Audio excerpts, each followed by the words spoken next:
Ako silné stránky boli identifikované abstraktné myslenie, formulovanie dlhodobých cieľov a vízií, to všetko akože dokážu na vysokej úrovni vnímanie problémov v širších súvislostiach, dokážu ovládať emócie a zachovávať chladnú hlavu v nejakých konfliktných situáciách, prejavujú záujem o názory okolia a postoje ľudí k riešenej problematike a dokážu pracovať v konkurenčnom prostredí, pričom dokážu aj využívať toto konkurenčné prostredie pre rozvoj školy, ktorú riadia.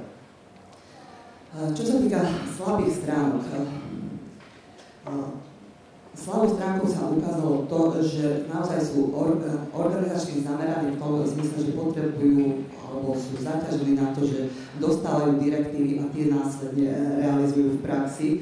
A v rámci tohto štýlu riadenia potom kladú veľký dôraz na detaily pri riešení úloh. Z toho vyplýva aj taká trošku menšia ochota delegovať právomoci a častokrát nie je ideálna organizácia ich pracovného času. Veľmi sa obávajú tak nejak kritiky zo strany kolegov a na druhej strane potrebujú pre výkon svojej funkcie nejaké také povzbudenia, outputy, pochvalu alebo podporu, by som skôr povedala, podporu zo strany kolegov. Čiže de facto tam bola trošku identifikovaná trošku nižšia sebadôvera v svoje schopnosti a niekedy aj trošku schopnosti kolegov. Prečo to tu uvádzam? Pretože je to zaujímavé v porovnaní s tými profilmi, čo máme vyšli v rámci tohto medzinárodného projektu. Niektoré tie veci sú vlastne v súlade a niektoré sú také kontraproduktívne, lebo ako Eliška spomínala, vlastne tam vystupuje ten ideálny riaditeľ, že by mal byť veľmi sebavedomý.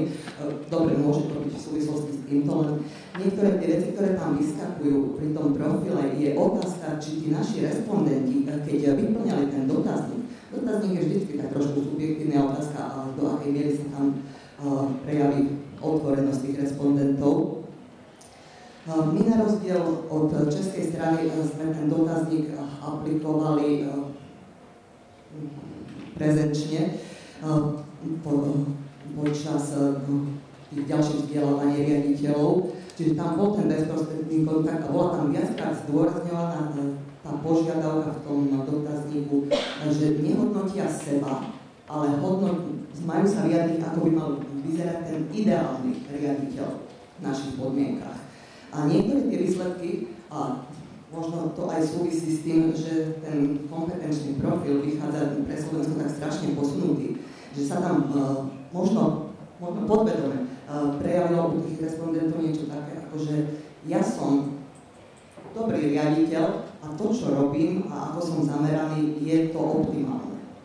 Čiže je otázka, či to bolo hodnotenie optimálneho stavu alebo viac prenášania toho, ako hodnotia seba. A to, že tu v tomto výskume tých slabých silných strán toho stavu manažmentu na Slovensku bolo identifikované, že vlastne nemajú dostatočné sebavedomie naši riaditelia a tu na vychádza ten ideálny profil, akože teda mali mať. Môže sa vám zdať, že zase tam by nemuselo byť to vlastné hodnotenie, ale nikto sa nehodnotíme nejak veľmi negatívne. Každý máme tendenciu hodnotiť sa pozitívnejšie. A táto Garuda metodológia nie je založená v podstate len na vyplňaní nejakých dotazníkov, ktoré by boli vyhodnocované v zmysle ako klasický dotazník. Je to metodológia, ktorá je prepracovaná a vlastne z tých rôznych odpovedí v rôznych dotazníkoch na rôzne oblasti potom je odvádzaný, vyvodzovaný ten záver o danej osobnosti ako manažerskom type.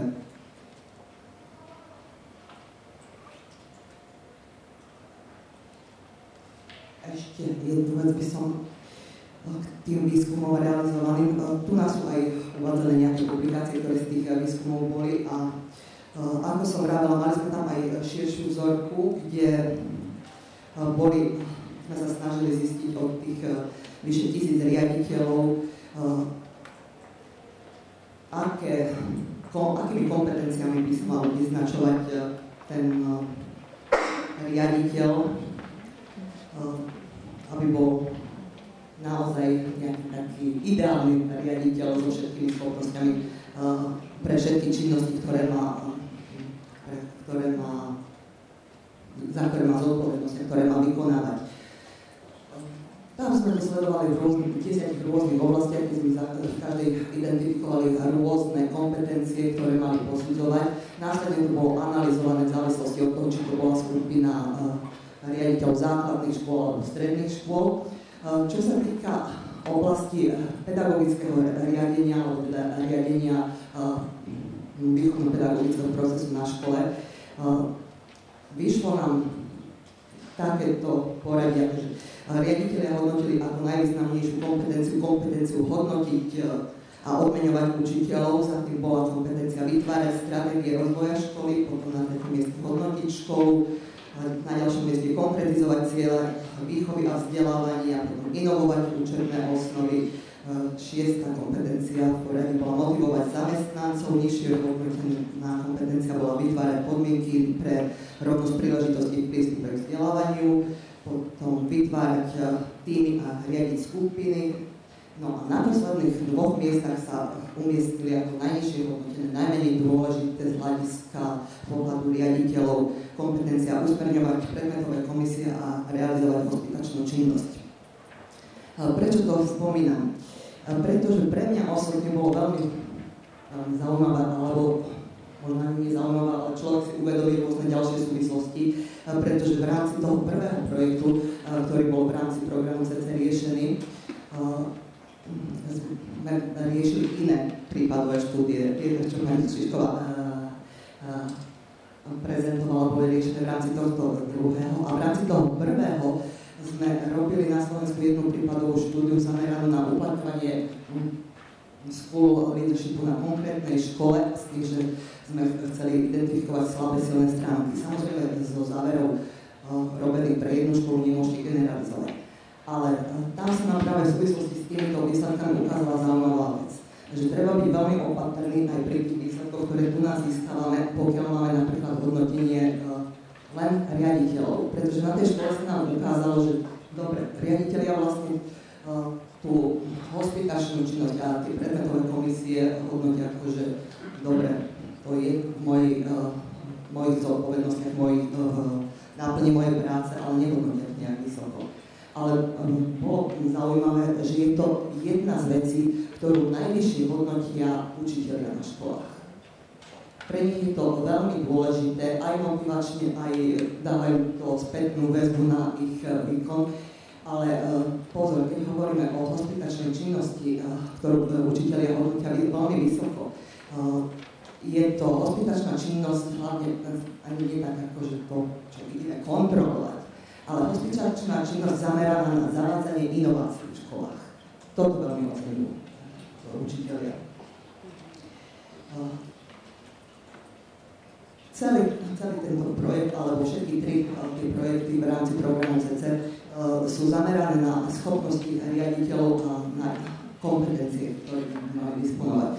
Celé to tam trošku smeruje k vytvoreniu štandardov profesijných pre učiteľov. A tu na už sa dostávam totálne mimo projektu, ale pretože to, na čo je zameraný ten projekt, vlastne súvisí so štandardami a my sme sa tu nás organizátormi dohodli, že trošku uvediem aj súčasnú situáciu aktuálnu na Slovensku. Tak by som prešla v tvorbe profesijných štandardov pre